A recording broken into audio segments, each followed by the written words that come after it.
अस्सलाम वालेकुम जी।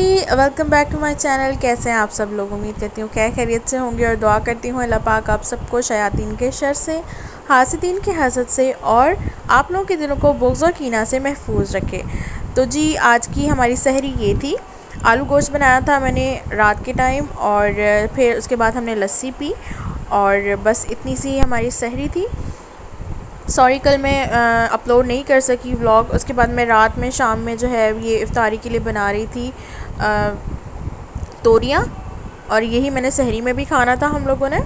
और साथ ही साथ जो है वो मैं दूध भी उबालने के लिए रख दिया था मैंने। आप लोग बताइएगा आप लोगों के रोज़े किस तरीके से गुजर रहे हैं, आप लोग इफ़्तार में क्या क्या बनाते हैं? कुछ समझ नहीं आता इफ़्तार में क्या बनाया जाए। तो ये मैंने पनीर के पकौड़े बनाए थे, साथ में मिर्चें बनाई थी और आलू के पकौड़े, प्याज के, गोभी के, और ये स्प्रिंग रोल्स बनाए थे। और स्प्रिंग रोल्स के साथ साथ जो है वो मैंने बनाया था फ्रूट चाट। फ्रूट जैसे कि आप लोगों को पता है कराची में लॉकडाउन है तो फिर कोई भी फ्रूट जो है वो नहीं अवेलेबल, बस 3 4 5 फ्रूट्स हैं जो उन्हीं से गुजारा करना पड़ रहा है। और ये 2 तरह की चटनियाँ थी, हरी चटनी थी और इमली वाली चटनी थी। और साथ ही में जो है वो मैं बना रही थी, आज मेरी बर्थडे है तो मैं बिरयानी बना रही थी क्योंकि मुझे बिरयानी बहुत ज़्यादा पसंद है। और ये मैं बीफ़ की बना रही थी। तो हमेशा हर बार मेरी बर्थडे पे कोई ना कोई प्रॉब्लम ज़रूर हो जाता है, और इस बार जो है वो लॉकडाउन, कहीं किसी बेकरी पे केक अवेलेबल नहीं है, कहीं बाहर नहीं जा सकते, कोई गिफ्ट नहीं लिया, किसी ने कोई गिफ्ट नहीं दिया। मेरी फ़र्स्ट है जिसमें मुझे किसी ने गिफ्ट नहीं दिया। और मेरे भाई ने छोटी मोटी चीज़ें लेकर रख ली थी पहले से ही, काफ़ी टाइम पहले से, तो वो जो है उसने मुझे दे दी हैं। और थैंक यू सो मच कुतैबा। और मामा बाबा का जो गिफ्ट है वो उधार है, मामा बाबा ने कहा है। वैसे हम लोगों ने ये सोचा था कि हम जो हैं वो रमज़ान है, बहुत खुशकिस्मती की बात है मेरे लिए कि मेरी बर्थडे जो है वो रमज़ान में आई है और मैं पूरा दिन इबादत करती हुई रोज़े से होकर मैंने अपनी बर्थडे सेलिब्रेट की है। बट हमारा ये प्लान था कि हम इफ़्तारी जो है वो मेरी बर्थडे पे हम बाहर करेंगे, 4th रोज़ा होगा, आराम से बाहर इफ़्तार कर लेंगे। मगर और वैसे भी हम लोग जो है रमज़ान में 4 5 6 बार तो लाजमी बाहर की इफ़्तार हमारी होती ही होती है। बट इस बार जो है यही प्रॉब्लम, लॉकडाउन की वजह से कुछ भी नहीं हो पाया, ना मैं अपनी बर्थडे सेलिब्रेट कर पाई हूँ सही तरीके से। बस माशाल्लाह बहुत सारे लोगों ने मुझे विश किया है, थैंक यू सो मच आप लोगों की दुआओं का, आप लोगों के सपोर्ट का। मुझे बहुत सारे लोगों ने विश किया इंस्टाग्राम पे। अगर आप लोगों ने मुझे इंस्टाग्राम पे फॉलो नहीं किया तो काइंडली मुझे इंस्टाग्राम पे फॉलो कर लीजिए। वहाँ मैं अपनी जितनी भी डेली लाइफ की चीज़ें हैं वो मैं शेयर करती रहती हूँ, टिप्स और ट्रिक्स भी शेयर करती रहती हूँ। आप लोग काइंडली मुझे वहाँ पे फॉलो कर लीजिए। इंस्टाग्राम पे मैं ज़्यादा एक्टिव रहती हूँ, यूट्यूब के लिए मेरे पास बहुत ज़्यादा टाइम नहीं होता। मैं वीडियोज़ एडिट करती जाती हूँ और रखती जाती हूँ, और जब मुझे टाइम मिलता है मैं उसको जो है अपलोड भी कर देती हूँ।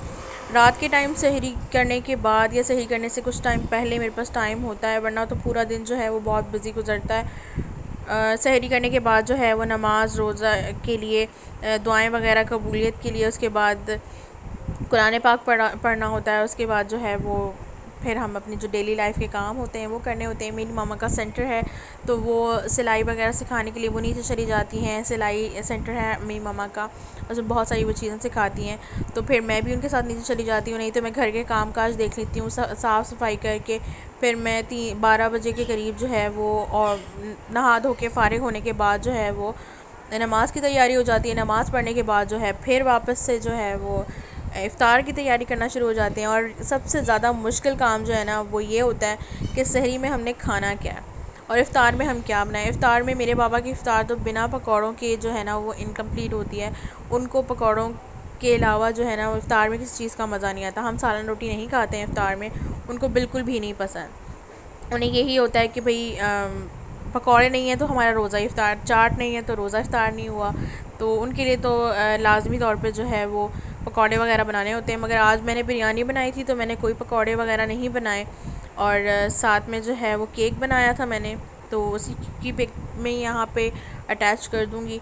और साथ में जो है बस कटलेट्स बना लिए थे। इतनी सी हमारी आज की छोटी सी इफ्तारी थी। और यही बिरयानी जो है हमने खानी है सहरी में। वैसे मैंने एक सालन भी बना लिया था, अगर बाबा ने चाहा तो फिर वो सालन खा लेंगे।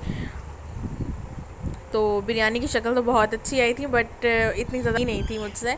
क्योंकि रोज़ा होता है, इफ्तारी की तैयारी भी करनी होती है साथ साथ में, और टेंशन होती है कि असर की नमाज़ ना चली जाए, क्योंकि असर की नमाज़ जो है ना वो ऐसे टाइम पे है कि हम इफ्तारी हमारी कि असर की नमाज़ जो है ना वो पढ़ कर फिर वापस आओ तो बिल्कुल टाइम होता ही नहीं है। तो मैं कोशिश करती हूँ जैसे ही अज़ान हो फ़ौरन से नमाज़ पढ़ लूँ, ताकि जो इफ़्तार बनाना है उसमें जो है ना मुझे टाइम भी मिल जाए और आराम से जो सुकून से मैं फ्राइंग का जो काम है ना वो मैं कर सकूँ। तो आप लोग मुझे ज़रूर बताइएगा आप लोग के रोज़े कैसे जा रहे हैं, आप लोग रमज़ान में क्या क्या कर रहे हैं, इबादत का टाइम जो है वो किस तरीके से आप मैनेज कर रहे हैं। तो उम्मीद करती हूँ आपको व्लॉग पसंद आया होगा। तो जाते जाते वीडियो को लाइक कर दीजिए, शेयर कर दीजिए अपने फ्रेंड्स के साथ, कमेंट ज़रूर कीजिएगा, मेरे चैनल को सब्सक्राइब कर दीजिए। मिलते हैं नेक्स्ट वीडियो में। टिल देन टेक केयर, अल्लाह हाफ़िज़।